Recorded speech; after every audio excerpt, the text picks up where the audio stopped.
Hello everyone, in this video I will walk you through the steps I took to perform a static stress analysis on a sheet metal part using SOLIDWORKS. Let's get started. I began by opening my sheet metal model in SOLIDWORKS. Next, I activate the SOLIDWORKS simulation add-in. Then I create a new static study to begin the analysis. With the study created, the next step is assigning the correct material properties to ensure realistic results. I assign the material as AISI 1020 steel, a low-carbon steel with a yield strength of 51,200 psi. Now that the material is set, the next step is to define shell element on the part with the part thickness. To do this, I right-click on the part in the simulation tree, select Define Shell by selected faces, and set the correct thickness. Now, I begin selecting the faces. I select the main surface. This works fine. Moving to other faces. Oh, there is an error. To fix this, I go to the Offset section and change the reference to top surface. This adjustment ensures proper alignment for accurate stress calculation. Now everything is correctly positioned.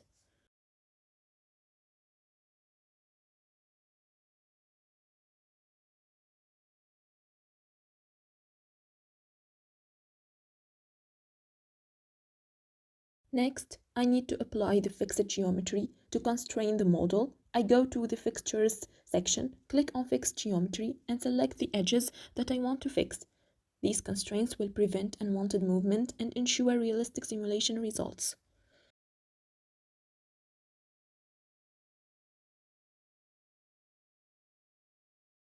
Now, I apply the external load. I go to External Loads, select Remote Load, and apply a 30 Newton force with the following directional components.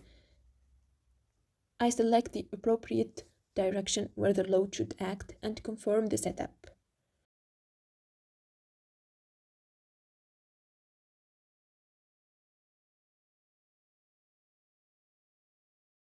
Now, it's time to generate the mesh. I right-click on Mesh, choose Create Mesh, and adjust the settings to use a curvature-based mesh.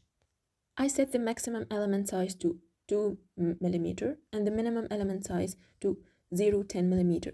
This provides a refined mesh around critical areas while optimizing the overall element count. Once everything is set, I click Mesh, and now the model is ready for analysis.